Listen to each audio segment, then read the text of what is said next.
এই যে ওয়ার্ল্ডে গোল্ড মেডেলিস্ট, একদিকে নিজের চাকরি, অন্যদিকে নিজের শখ খেলা, সেখানে একটা গোল্ড মেডেল নিয়ে আসার চারটিখানি কথা নয়। এক্ষেত্রে সব এদের পাশে থাকার ইচ্ছা রাখি, ভিক্ষা দিয়ে নয়, নিজের থেকে পাশে থাকার ইচ্ছা শক্তি তৈরি করে এই প্রফেশনে তুমি আসতেও পারো। এলে দেখবে অনেক রকম প্রফেশনে আসার আগে অনেক রকম কথা শোনা যায়, কিন্তু এই প্রফেশনে এলে নিজেকে মানিয়ে নিলে কোনো রকম অসুবিধা হবে না। তারা সংসারও চালাতে পারবে এবং চাকরিও করতে পারবে, সব রকম করতে পারবে। খালি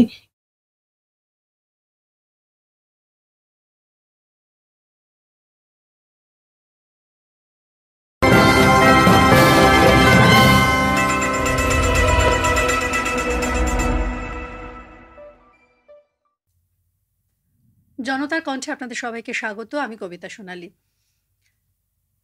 রবীন্দ্রনাথের চিত্রাঙ্গদা শেষ অংশটা বড্ড প্রিয়। নহি দেবী নহি সামান্যা নারী, পূজা করি মোরে রাখিবে ঊর্ধ্বে সে নহি নহি, হেলা করি মোরে রাখিবে পিছে সে নহি নহি। যদি পার্শ্বে রাখো মোরে সংকটে সম্পদে, সম্মতি দাও যদি কঠিন ব্রতে সহায় হতে, তবে পাবে তুমি চিনিতে মোরে। আমাদের তো এভাবেই চেনা যায়। শুধু বলবো না, নারীদেরই চিনতে হবে। নারী পুরুষ দুজন মিলিয়েই আমরা মানুষ এবং সব মিলিয়েই আমাদের সমাজ। তবে নারীদের আলাদা কি গুরুত্ব আছে? আমরাই তো সৃষ্টি করি। আমরা যে কাজ দু হাতে তস্তিক সামলাই, যে ধরনের জেদ নিয়ে চলি, সব কিছু নিয়েই আমরা আমাদের আলোয়, আমাদের মহিমায় উজ্জ্বল। আর এমনই স্বমহিমায় উজ্জ্বল দুই নারী নক্ষত্র আজ আমাদের স্টুডিওতে, জনতার কণ্ঠে। তাদের সাথে আলাপ করি এবং তাদের কথা শুনব। আসুন। স্টুডিওতে রয়েছেন দুজন উজ্জ্বল ব্যক্তিত্ব, দুজন উজ্জ্বল নারী ব্যক্তিত্ব। আমার পাশেই রয়েছে সঙ্গীত শিল্পী শ্রীমতী দোলা ব্যানার্জি, আর ঠিক তার পাশে রয়েছে কলকাতা পুলিশের সাব ইন্সপেক্টর। না, এখানেই কিন্তু পরিচয় শেষ নয়, তিনি একজন ন্যাশনাল লেভেলের স্বর্ণপদক বিজয়ী পাওয়ার লিফটার শম্পা গুহ। শম্পাদি এবং আমি শম্পা বলেই বলছি, হ্যাঁ একদমই, শম্পা এবং দোলা দুজনে আমাদের পাশে বসে আছে এবং দুজনের জীবনের কথা শুনবো, দুজনের সাথে আমাদের কথোপকথনে এগোবে তাদের কিছু অভিজ্ঞতার কথা। প্রথমে দোলার কাছে প্রশ্ন রাখার আগে একটু গান শুনবো, কারণ শুধু নজরুল গীতির যে রিসার্চ করেছো তাই নয়, নজরুল গীতির গবেষণার পাশাপাশি খুব পুরনো একটা ফর্ম গানের, লেটো গান, সেই নিয়েও কিন্তু মানে প্রত্যন্ত অঞ্চলে তুমি ঘুরে বেরিয়েছো, সেসব কথায় আসবো। আগে দু কলম চলে আসে, যেহেতু লিখি, দু লাইন গান শুনে নি তোমার কাছ থেকে। আমি এমন একটা গান শোনাবো যে গানটি আমার একটি প্রান্তিক অঞ্চল থেকে পাওয়া। আমি নজরুলের গবেষণা করি বা নজরুলের গান নিয়ে গবেষণা করি, এটার পাশাপাশি ওই গান কেন্দ্রিক আরও লোকসংস্কৃতির ধারার বহু মানুষের সাথে বা বহু নারীর সাথে পরিচিত হয়েছিলাম, যাদের কাছ থেকে আমি এমন কিছু সৃষ্টিকেন্দ্রিক গল্প পেয়েছিলাম যেটা আমার মনে হয়েছিল আমার কোথাও একটা মানে মনন সত্তায় বা মানসিকভাবে আমি নিজেকে ভীষণ মনে করেছিলাম যে এটাই কি আমি, এটাই কি আমাদের জন্ম, বা এটাই কি আমার সত্তা, বা এই মহিলাই কি আমি, এরকম বারবার আমার কাছে প্রশ্ন এসেছিল। তো এরকম একটি গান, এটি বাঁকুড়ার অঞ্চল থেকে পাওয়া, হয়তো আঙ্গিকটা ঝুমুর, কিন্তু গানটির মধ্যে গণসঙ্গীতের একটা ধারা আছে।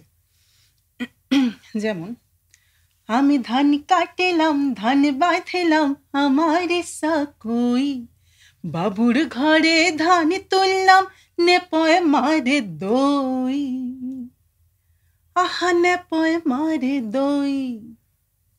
বোঝা গেল? দারুণ। এবং তোমার কণ্ঠ এমনই, তাতে আমার মনে হয় না কোনো আর চারপাশের মিউজিকের দরকার হবে, তোমার কণ্ঠের সুধা মাধুর্যই সবটা পূরণ করছে। মানে নেপয় বলতে একজন প্রান্তিক মানুষ যে ক্ষেত মজুরি করে, জন মজুরি করে, তাদের বা কুলি, দেখতে গেলে মহিলাও তো কুলি হয়, তার জীবনের মাথায় করে ইট ভাটায় তারা কঠিন চক্র, সেটাতে যখন সে কর্ম করছে, কিন্তু তার জীবনের যে সঞ্চয়টা সেটা অন্য কেউ নিয়ে নিচ্ছে, নিয়ে নেপোয় নিচ্ছে। মারে দই। নেপোয় মারে দই। একদম তো ঠিক। আমার মনে হলো যে এ কার কথা বলছে? আমাদেরই কথা বলছে। আমাদেরই কথা বলছে। সে একদম। যেখানে রয়েছে আমিও সেখানেই রয়েছি। ঠিক। তো তোমার এই যে প্রসঙ্গটা শুরু করলাম যে আমাদেরই কথা বলছে, তুমি এই আমাদেরই কথার জানার জন্যে, গানের জন্যে প্রত্যন্ত এলাকায় ঘুরে বেরিয়েছো। তাদের নারীদের তাদের রোজকার জীবনের ব্যথা দেখেছো, দুঃখ দেখেছো।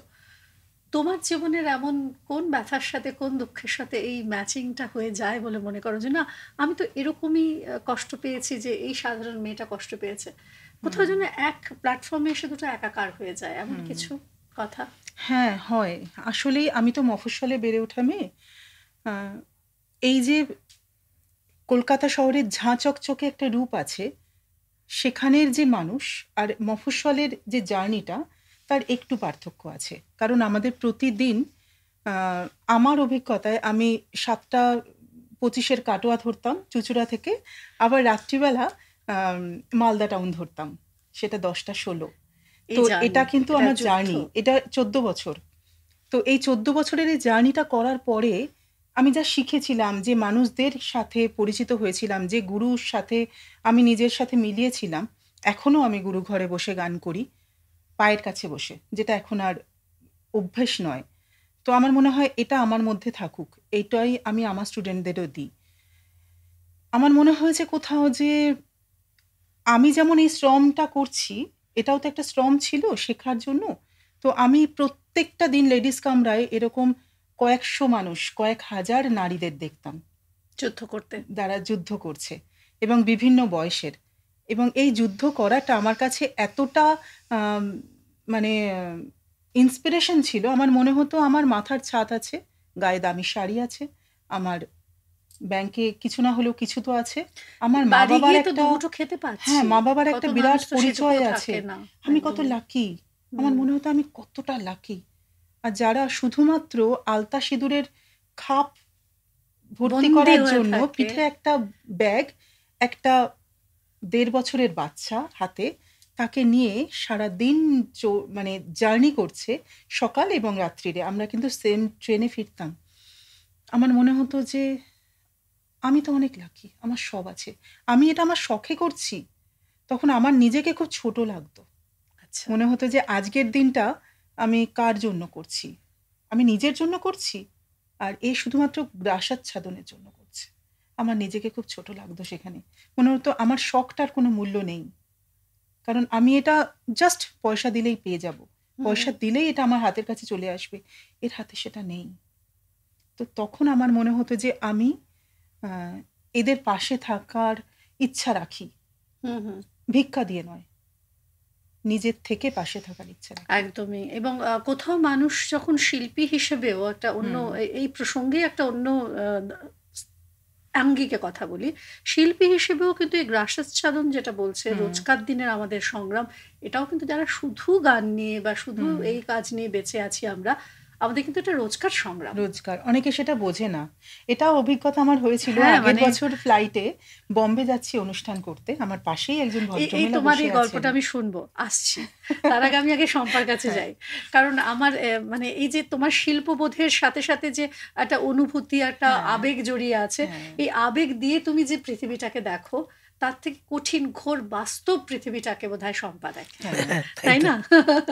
এবং জীবনে যেমন আবেগের দরকার আছে, আমাদের শিল্প আমরা সৃষ্টি করার ক্ষেত্রে আবেগটা আগে দিই, কিন্তু যারা কঠিন রোজকার যুদ্ধ করছে, যে পরিশ্রমটা দেখতে পাচ্ছ চোখের সামনে, তোমাকে তো সহজে তো তুমি সাব ইন্সপেক্টর হওনি, তার জন্য রীতিমতো ট্রেনিং নিতে হয়েছে। ওই ট্রেনিং নিতে গিয়ে তোমাকে কি ফেস করতে হয়েছে একজন নারী হিসেবে?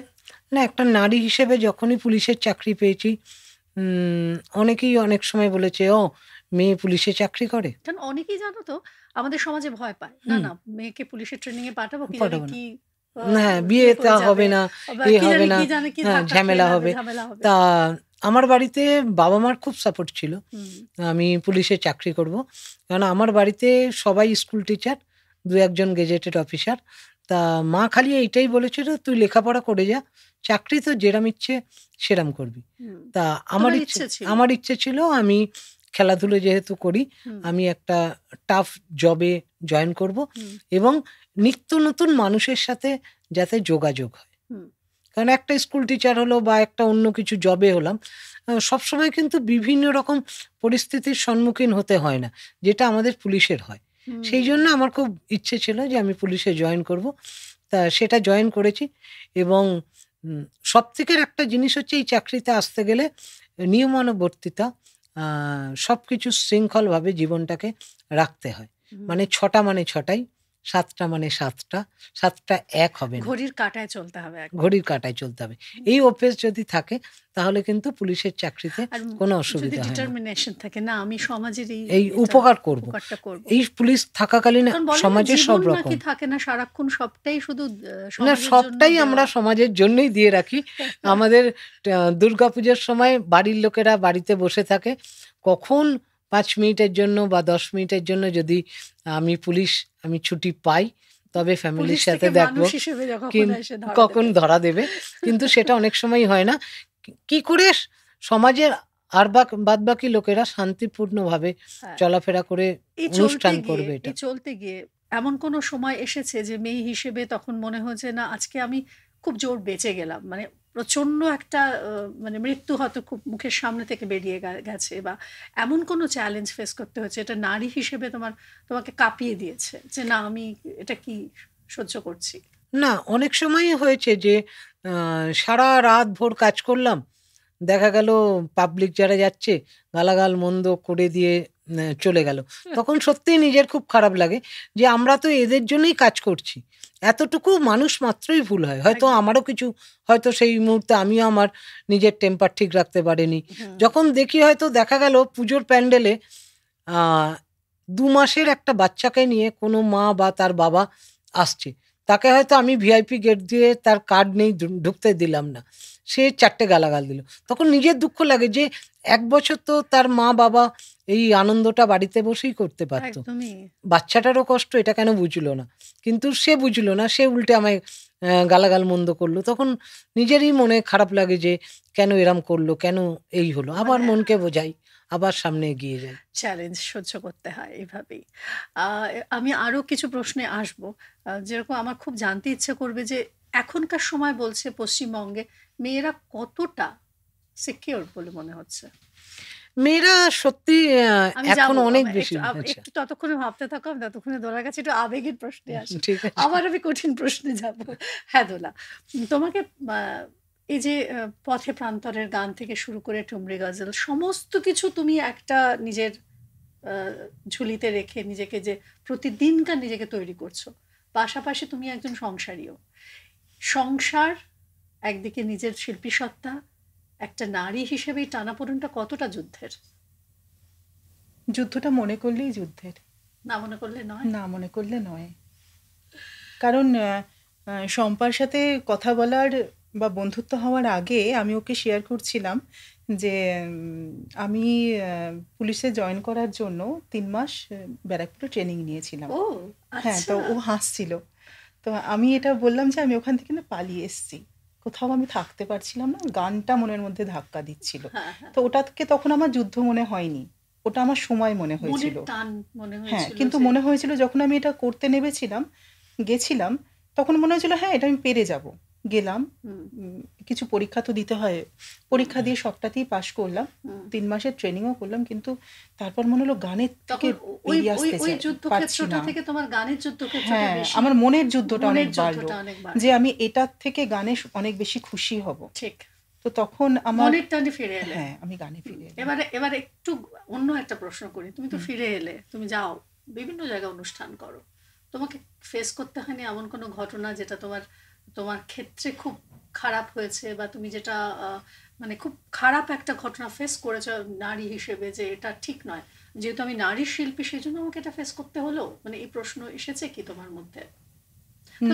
তুমি মেদিনীপুরে গেছো, তুমি বর্ধমান গেছো, তুমি মানে বিদেশে সব জায়গায়, বিদেশ বিভিন্ন জায়গায় একজন পুরুষ যতটা সিকিউরড থাকে তাকে কেউ অবমাননা করবে না। সেক্ষেত্রে তোমার কি মনে হয় সে অবমাননা সহ্য করতে হয়েছে তোমাকে? না, আমি এটা একদম খোলা মনেই বলবো যে বাইরে যখন আমরা যাই, যেহেতু তুমিও সেম প্রফেশনে আছো, আমরা তো একটা টিম ওয়ার্কের মধ্যে যাই। অ্যাকচুয়ালি সিকিউরিটির জায়গাটা না সম্পূর্ণটাই কিন্তু মহিলাদের থেকেও আসতে পারে, ইনসিকিউরিটি ফিল মহিলাদের থেকেও আসতে পারে। যদি তুমি একটা প্রপার টিমের সাথে যাও তাহলে সেই টিমের মধ্যে তুমি সিকিউর, আর যদি তুমি প্রপার টিমের মধ্যে না যাও তাহলে মহিলার ইনসিকিউরিটির জায়গা হ্যাঁ তৈরি করে দেয়। তো এটা আমি বারবার ফেস করেছি। আচ্ছা আচ্ছা, তার মানে একটা জিনিস তুমি আমাদের শ্রোতা বন্ধুদের দিকে ছুড়ে দিলে যে নিজের সিকিউরিটির ভাবার সাথে সাথে নিজের যে ভেতরের ইনার ফিলিংসটা ওটাকে আর একটু জাগ্রত করে রাখতে হবে, যে কখন কে তোমাকে ধাক্কা দিতে পারছে। আর তার জন্য বেশি দরকার নিজের উপর কনফিডেন্স, নিজের উপর আত্মবিশ্বাস। সে আত্মবিশ্বাসের জোরে তুমি গ্রামগঞ্জে বা দিক ওদিক সব জায়গায় অনুষ্ঠান করে বেড়াও, তাই তো? এবং সেক্ষেত্রে তুমি মেয়েদের বলবে যে তারা যেন আত্মবিশ্বাসের জোরে তারা যায়। কারণ অনেক আছে বাবা মারা যে না না একা মেয়েকে অনুষ্ঠানে ছাড়বো না, এখনো আছে সমাজে। তো সেই জায়গাটা থেকে তুমি বলছো জাস্ট এটা ভুলে যেতে, হ্যাঁ ইচ্ছা থাকলে উপায় হয়। আমার মনে হয় যে কোনো প্রফেশনের মতো এটাও একটা প্রফেশন, এবং এটার জন্য পড়াশোনা করে দীর্ঘদিন চর্চা করে এখানে আসতে হয়। সে কারণে সম পরিমাণ রেসপেক্ট এই প্রফেশনের প্রতি থাকা উচিত। এখান থেকে আরেকটা প্রশ্ন বেরোচ্ছে, পরে ফিরছি, যে এই যে চটচলতি খ্যাতির বিষয় হঠাৎ করে একটা আসছে, সেই ট্রেন্ডিং এ আসবো আমি সেই জায়গাটা। হ্যাঁ, যে প্রশ্নটা আমি ছেড়ে রাখলাম সেটা দিয়ে শুরু করি। বলা একবার কি আমি বলেছিলাম যে এই যে সমাজে চলতে গেলে মেয়েদের রাতে বেরোতে হচ্ছে, দিনে বেরোতে হচ্ছে, তাদের চাকরি করতে হচ্ছে, রাতে ফিরছে, কিন্তু চারিদিকে এখন একটা কথা হচ্ছে যে কলকাতা কি আর আগের মতো সিকিউরড মেয়েদের জন্য? কি বলছেন? না, একজন পুলিশ আমি তো বলবো যে কলকাতা আগের থেকে অনেক সিকিউর। কলকাতায় একটা উইনার্স টিম আছে, যেটা কলকাতা পুলিশের তৈরি। সেখানে মেয়েরা সারা রাত্রির, দিনের বেলা সারাক্ষণ মহিলা বাইক বাহিনী বিভিন্ন কলকাতায় ঘুরে বেড়ায়। আচ্ছা। আর তারা মেয়েদের সাপোর্ট করে, মেয়েরা যদি রাস্তায় কোনো অসুবিধে পড়ে তাদের জানায়। একটা নাম্বার আছে তাদের 100 ডায়ালে ফোন করলেই পাওয়া যায়, আমাদের উইনার্সে পাওয়া যায়। এবং সেই উইনার্স সবসময় মহিলাদের প্রোটেকশন দেয়। তা আমার মনে হয় যে যে মহিলারা রাত্রিবেলা বেরোয় বা করে, মহিলারা কাজের সূত্রে বেরোয়, পার্টি করে রাতে ফেরার কথা না, আমি বলছি কাজের সূত্রে অনেকে অনেক রাতে ফিরতে হয়। তারা যদি সেইভাবে ফেরে বা সেইভাবে নিজেদের রাখে মহিলারা, তাহলে কিন্তু তারা সবসময় সিকিউরই থাকে। আচ্ছা, আর উইনার্স টিম কাজ করছে? উইনার্স টিম সারা কলকাতায় কাজ করছে, এবং সেই কলকাতা দেখা দেখে এখন পশ্চিমবঙ্গের বিভিন্ন কমিশনার রেট বিভিন্ন জায়গায় কিন্তু এরকম মহিলা বাহিনী গঠন হয়েছে। এই যে একজন মহিলা সাব ইন্সপেক্টর হিসেবে কাজ করতে গিয়ে আপনাকে কি নানান রকম অনেকে প্রশ্ন বিদ্ধ করেছে, নানান রকম মানে চলতে গিয়ে খোঁচা সহ্য করতে হয়েছে? কেন বাবা, কি বাবা এটা হচ্ছে না, সেটা তো মেয়েরা যখন চাকরি করে কিভাবে হ্যান্ডেল করা যায়, চাকরি আমাদের এখনকার প্রজন্ম না, এটা তো সবসময় আমরা ছোটবেলা কেন এখনো পর্যন্ত অনেক জায়গায় দেখি বাবা মা দুজনে চাকরি করে, দুজনেই অফিস থেকে ফিরলো, মা এসে চায়ের কাপটা বাবাকে ধরে দিল। কিন্তু কেন? এই ডিভাইডেশন যতক্ষণ সমাজ থেকে চলে না যাবে ততদিন নারীরা নিচেই থাকবে। আর পুরুষতান্ত্রিক সমাজে পুরুষরা কখনোই নয়। কিন্তু ঘটনা হচ্ছে, একটা নারী পুরুষ আমরা যদি একসাথে না চলাচল করি কখনোই কিন্তু একটা সুন্দর সমাজ গঠন হবে না। মানে তুমি এটা বলতে আমরা প্রথম থেকেই বাড়িতে আমরা ঠিক করে নিই যে এটা মহিলাদের কাজ, এটা ছেলেদের কাজ। একটা মহিলার জন্মদিন হলে, বাচ্চার জন্মদিন হলে আমরা একটা পুতুল কিনে দিই, একটা ছেলের জন্মদিন হলে আমরা একটা বল কিনে দিই। কিন্তু কেন? হ্যাঁ, একদম। এই ডিভাইডেশনটা আমাদের বন্ধ। আমরা মহিলারা সবকিছু করতে পারি, খালি আমরা একটু মানসিক দিক থেকে নরম। এই বেনিফিট পুরুষরা নেয়। হ্যাঁ হ্যাঁ হ্যাঁ, এইটা একটা খুব সুন্দর উস্কে দিলে। তার মানে আমার মনে হয় শ্রোতাদের এটা বলা দরকার, শ্রোতা বন্ধুদের এবং দর্শকদের, যে একজন বলে না পুরুষ হয়ে যে, মানে হয়তো আমি খুব বিতর্কিত কথা বলছি, কিন্তু এটা বলে আমি আমার বাড়ির মেয়েদের খুব স্বাধীনতা দিই, এটা কিন্তু খুব ভুল কথা। কেউ কাউকে স্বাধীনতা দেওয়ার নয়, স্বাধীনতা অর্জন করতে হয়, স্বাধীনতা সেই অর্জনটা ভেতর থেকে করতে হয়। সেইটাই যেন উস্কে দিলে, সেটাই দরকার। একদমই তাই। এটা যেন কাউকে বলতে দেবেন না যে না আমি স্বাধীনতা দিচ্ছি। কে কাকে স্বাধীনতা দেবে? নারী পুরুষ দুজনেই আলটিমেটলি আমরা মানুষ, সেটা ভুলে না গেলে, মানে সেই জায়গাটা মনে রাখতে হবে যে নারীও আমি পুরুষ, আমি এটা পারি তুমি ওটা পারো না, সব থেকে উপরে হচ্ছে আমি মানুষ, আমি সবটা পারি। একদম তাই। আমি দোলার কাছে আসছি। হ্যাঁ, যে কথায় আমি আটকে ছিলাম এবার সেই কথায় আসি, যে তোমার আবেগ, তোমার ভালোবাসার টানে তুমি গানে এলে, তোমার সংসার রোজকার যুদ্ধ তোমার চলছে, এবার সংসারের যুদ্ধ, কথা, তোমার গান সব সুন্দরভাবে গোছানো মিষ্টি একটা পরিবেশ হলো, কিন্তু জীবনটা তো মিষ্টি নয়, জীবনটা খুব চ্যালেঞ্জিং। তেমন কোনো ঘটনা? দেখো, ঘটনা তো থাকেই। আমরা যারা আমাদের প্রফেশনে, লোককে বাইরে থেকে মনে করে যে এটা খুব সহজ, এবং অনেকে বলে যে, যেমন সিনেমা জগতের ক্ষেত্র নিয়ে একটু খুব চলতি কথা আছে, সিনেমায় নামতে হচ্ছে, আর অন্য ক্ষেত্রে গেলে আমি উঠছি। তো আসলে নয় এটা। আমরা মঞ্চ থেকে, হ্যাঁ, আমরা মঞ্চ থেকে কিন্তু যেটা দেখি সেটা আমরা উঁচু থেকে দেখি, এবং আমাদের এতটাই শেখানো হয়, গুরু সেটা শেখান, যদি প্রপার গুরু কেন্দ্রিক শিক্ষা পাওয়া যায়, গুরু আমাদের আদর্শগত দিকটা তৈরি করে দেন, ব্যক্তিত্ব তৈরি করে দেন, এবং এই দৃষ্টিটা তৈরি করে দেন। আচ্ছা, তোমাদের গুরু দৃষ্টি তৈরি করছে, তোমার আদর্শ তৈরি করছে, কিন্তু তুমি যখন ফিল্ডে নেমে কাজ করছো, কোথাও তোমাকে যে একজন অর্গানাইজার টাকাটা দেবে, একজন পুরুষকে যেটা দেবে, কোথাও একটা পার্থক্য এখনো তৈরি হয় কি? না, সেটা এখনো আছে? সেটা না, এখন আর সেটা নেই। এখন আর নেই বলছো? সেটা নির্ভর করে যে আমি তাকে কতটা চালনা করছি। আমি এখানেই গুরুর কথাটা বলবো। গুরু মাও হতে পারেন, গুরু পিতা সম, এখানে গুরু ব্রহ্ম আমরা বলি। তো তিনি আমাদের বুঝিয়ে দেন যে তোমাকে এইভাবে চলতে হবে। যদি প্রপার তার গুরু শিক্ষা থাকে, তিনি তাকে সবটা শিক্ষা দেন। কিন্তু আমি গডফাদারের কথা বলছি না, বা আমি এখন আরো সব কথা তৈরি হয়েছে, আমি সেগুলো আনতে চাইছি না, আমি তাদের কথা বলছি না। অ্যাকচুয়ালি আমরা যাদের প্রকৃত শিক্ষার গুরু বলি, আমি তাদের মতে বিশ্বাসী, কারণ আমি ওই ঘরানাটা বিশ্বাস করি। তো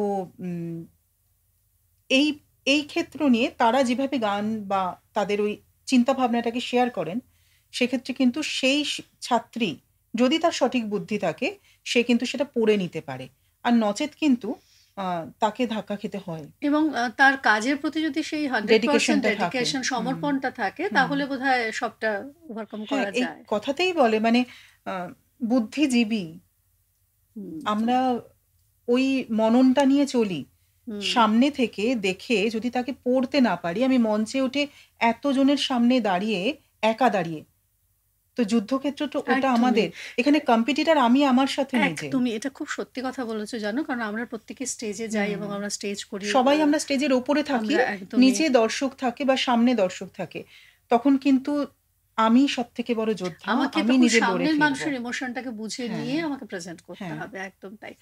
আর শম্পা, তোমার এই যে আজকের সাব ইন্সপেক্টর হওয়া, তারপরে আবার ভবিষ্যতে তোমার এমনি কোনো যদি কোনো ইচ্ছে থাকে বা গোল থাকে, সেটা একটু শেয়ার করবে আমাদের সাথে।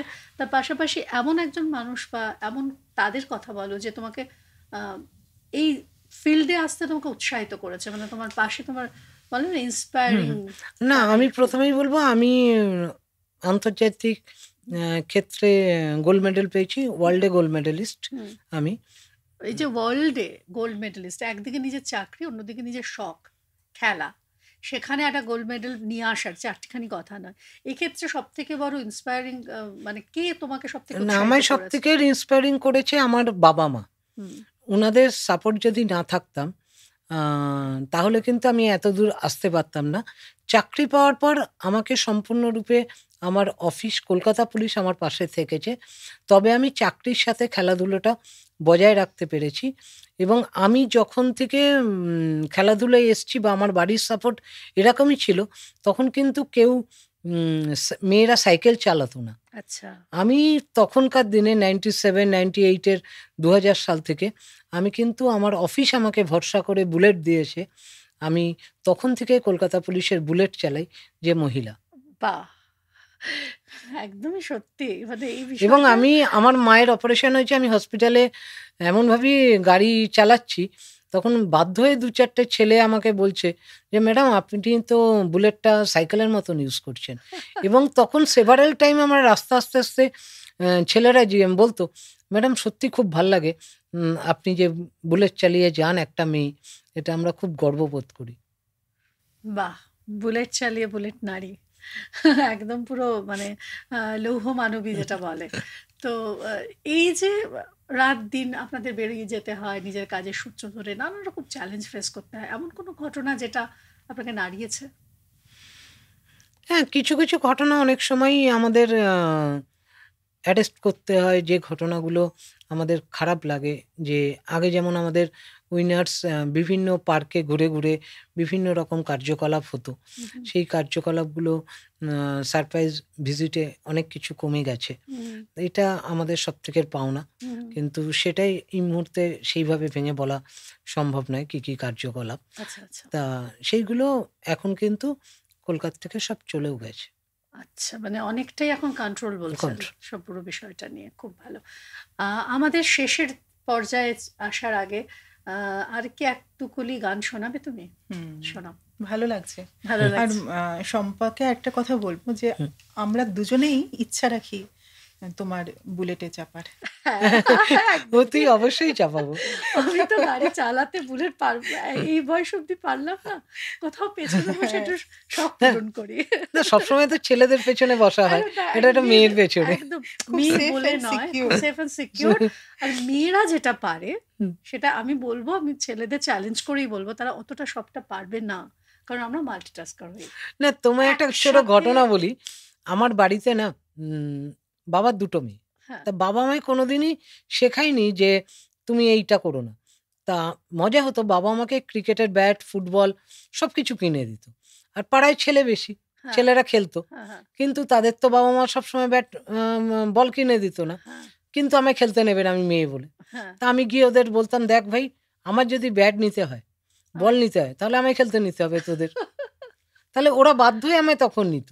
মানে তখন থেকেই আমি কোনো ডিভাইজেশনের মাঝখানে পড়িনি এবং সেই শিক্ষাও পাইনি, যার জন্য আজকে ওই টাইম থেকে এখানে উঠে এসেছি। এটা আমি যাদের সাথে আলোচনা করি আমি দেখেছি বাবা মার একটা বড় জায়গা থাকে, তাদের সাপোর্ট না থাকলে আমার মনে হয় না বাচ্চাদের এই জায়গায় পৌঁছানো যায়। একদমই তাই। হ্যাঁ, তোমার কাছে একটু গান শুনি। আমার এই মুহূর্তে যখন বাবা মা মানে এই কথাটাই এলো, তখন আমি যে গানটি এখন শোনাবো, আমাদের খুব প্রাণের কবি মল্লিকা সেনগুপ্ত, তার কবিতা মা, তার থেকে নেওয়া। শ্রদ্ধেয় অজিত পান্ডে মহাশয়ের উনি সুরারোপ করেছিলেন এটাতে। আমার অনেকটা পথ হাঁটা অজিত জেঠুর সাথে, সেই সূত্রে গানটা আমাকে খুব নাড়া দিয়ে যেত।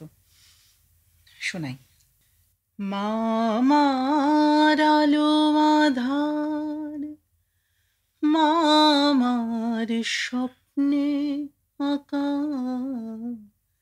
মা আমার স্নেহলতা, মা আমার ঘুমটা ঢাকা,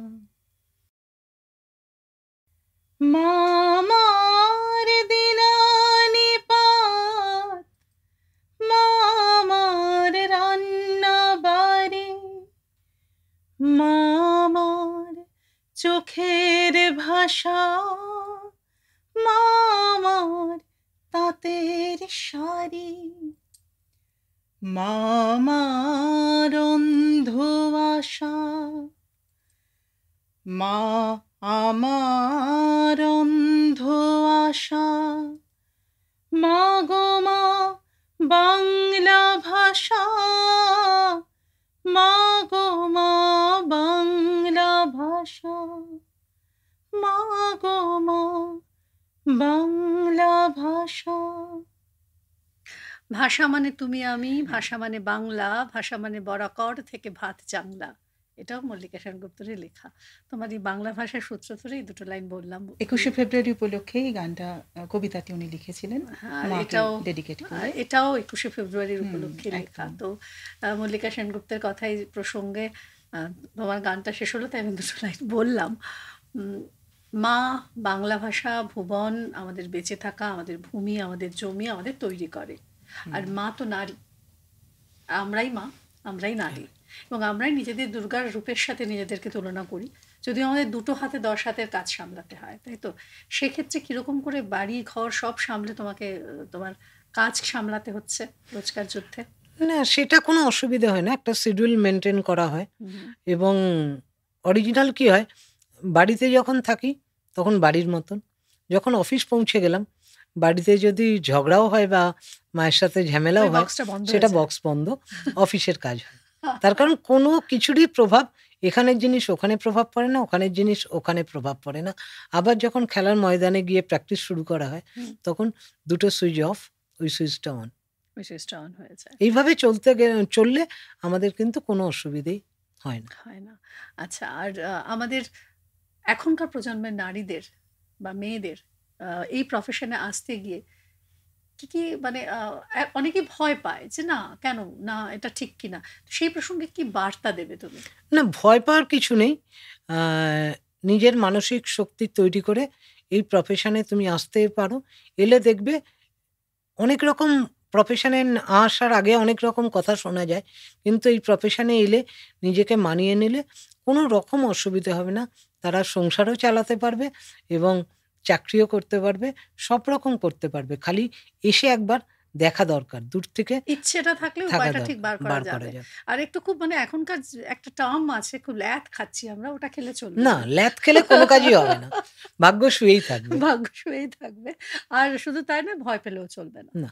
তাহলে সেই কথাটাই আমাদের, একটু কম সোশ্যাল মিডিয়া থেকে জন্ম দিয়েছেন যিনি, আহার দেবেন তিনি, কিন্তু আহারটা জোগাড় করার জন্য আমায় তো পরিশ্রম করতে হবে। আমরা যারা এখন মানে খুবই সারাক্ষণ নিজেদের ফোন, নিজেদের সোশ্যাল মিডিয়ায় আটকে থাকি, সেক্ষেত্রে মনে হয় না যে কাজ কোথাও যেন একটা বন্ধ হয়ে যাচ্ছে? সোশ্যাল মিডিয়াটা আমাদের অনেক কাজ, অনেক গ্রাস কেটে নিচ্ছে। না, সোশ্যাল মিডিয়া অনেক সময় অনেক কিছু উপকার করে, মানুষকে অনেক কিছু এগিয়ে দেয়, কিন্তু কি হয় খারাপটা আমরা অনেক সময় বন্ধ করে তারা সারাক্ষণ নেশা হয়ে যাচ্ছে। কিন্তু তার বাড়ির গার্জেন, আমি মনে করব যে গার্জেন যদি তার বাচ্চাকে প্রথম থেকে সেইভাবে, বাড়ির গার্জেন কি করছে, ও আমি রান্না করছি, এনে ফোনটা নে, তা আমি তো ওকেই ওখানেই খারাপ করে দিচ্ছি। মানে মায়েদের সেই জায়গাটা তৈরি করতে হবে, মা বাবা সবাই, শুধু মা নয়।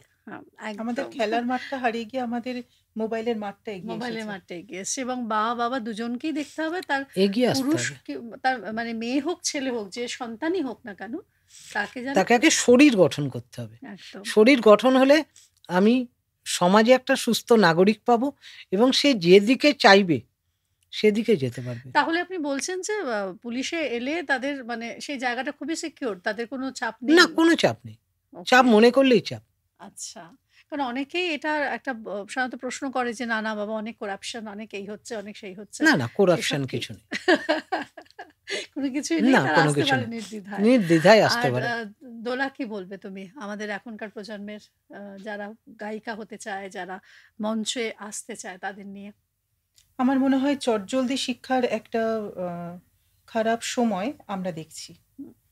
বিভিন্ন রিয়ালিটি শো আমাদের এই চটজলদি শিক্ষার মধ্যে দিয়ে যে ছেলে মেয়েদের নিয়ে যাচ্ছে, তাতে কিন্তু আসল শিক্ষাটা হারিয়ে যাচ্ছে, এবং কিছু মেকি ধারার প্রচলন হচ্ছে, এবং অনেক বেশি ডিপ্রেশন বাড়ছে। কারণ আসল কথায় যে শিক্ষাটা তুমি 10 বছর বা 20 বছর ধরে কমপ্লিট করছো, সেটা যদি তুমি 15 দিনে কমপ্লিট করো এবং ইউটিউব শিক্ষার্থী যদি তুমি হয়ে যাও, তাহলে প্রথাগত শিক্ষা বা চর্চার কোনো মূল্য থাকছে না। তোমার মনে হচ্ছে কত সহজে আমি ওই গেমটা জিতে, আসলে তো এগুলো গেম, ওই গেমটা জিতে আমি মঞ্চে উঠতে পারবো। তো অর্থ রোজগারটাই সব নয়, আসল হচ্ছে মন গঠন, একটা ব্যক্তিত্ব গঠন, ডিসিপ্লিন। ওই ডিসিপ্লিনটা তাদের মধ্যে থাকছে না, এবং সে কারণে আমি নিজে ভুক্তভোগী আছি তো বটেই, আমি কিছু গুণী মানুষকে দেখেছি যে ওই মঞ্চে তারাও মঞ্চ পরিবেশন করছে, আবার ওনার থেকে যারা অন্তত পক্ষে 10, 15, 20 বছরের পিছনে স্টুডেন্ট, তারাও পরিবেশন করছে। আমরা ওই মঞ্চে উঠলে পরে আগে প্রণাম করে উঠি, একদমই, এবং যদি ওই মঞ্চে আমাদের গুরুস্থানীয় কেউ থাকেন, জুতো পরে উঠি না। এটা হচ্ছে তাকে সম্মান জানানো, তার কাজটাকে সম্মান জানানো। একদম। কিন্তু তাদের কাছে এইটার মূল্য আমি পাইনি। তো এটা আমাকে খুব, এমনকি তারা হয়তো চেনেনও না, এরকম একটা ব্যবহার আমি পেয়েছি। এটা আমাকে খুব মনে হয়েছে যে এটা সঠিক শিক্ষা নয়। ঠিক। খুব সুন্দর বার্তা আমরা পেলাম বন্ধুরা, এবং দুজনের কাছ থেকে আমরা জানলাম তাদের কিছু অভিজ্ঞতা, এবং তারা এটা বলল যে নির্দ্বিধায়, তাই তো, পুলিশ প্রফেশনে আসা যেতে পারে যদি ইচ্ছে হয়। সমাজকে, পাশাপাশি সমাজের ভালো কাজ করার জন্য যে প্রফেশনটাকে সবসময় ভালোবাসতে হবে। ভালোবাসতে হবে। সবসময় যে পুলিশ প্রফেশনে আসতে হবে এমন কোনো কথা নেই। না। সমাজে কাজ করতে গেলে তাদের পাশাপাশি আমরাও কিন্তু কোমর বেঁধে কাজে নামতে পারি। এবং আমরা এই যে গান বা কবিতার মাধ্যমে আপনাদের কাছে যে ছড়িয়ে দিই বার্তাগুলো, সেটাও এই মননের উন্নতির কথা ভেবেই তো ছড়াই। এবং সেই ক্ষেত্রে তবে কথা বলে যেটা মনে হলো, সব প্রফেশনালি কিছু হ্যাজার্ড থাকে, কিছু থাকতেই থাকে। সবটাই নিজের মানসিক গঠন, সেটার ওপরেই অনেকটা ডিপেন্ড করে আমরা কিভাবে এগোবো। জনতার কণ্ঠে আমরা যে দুজন আলোর মতো ব্যক্তিত্বকে পেলাম, তাদের কাছ থেকে আমরা অনেক কথা শুনলাম এবং বার্তা নিলাম। এবার যেতে যেতে ওই যে সবলা দিয়ে যে কথাগুলো শুরু করেছিলাম তার শেষের দিকটায় যাই। হে বিধাতা, আমার রেখো না বাক্যহীনা, রক্তে মোর জাগে রুদ্র বীণা, উত্তরিয়া জীবনের সর্বোন্নত মুহূর্তের পরে জীবনের সর্বোত্তম বাণী যেন ঝরে কণ্ঠ হতে নির্বারিত স্রোতে। এটাই যেন হয়, আমরা যেন প্রাণ মন ঢেলে মানুষ হিসেবে একসাথে এগোই, শুধু নারী হিসেবে নয়। তবেই বোধহয় নারী সত্তার পরিপূর্ণতা। ভালো থাকবেন, জনতার কণ্ঠের সঙ্গে থাকবেন। আমরা এভাবেই নতুন নতুন সুন্দর সুন্দর অনুষ্ঠান আপনাদের সামনে উপস্থাপনা করব। নমস্কার। নমস্কার।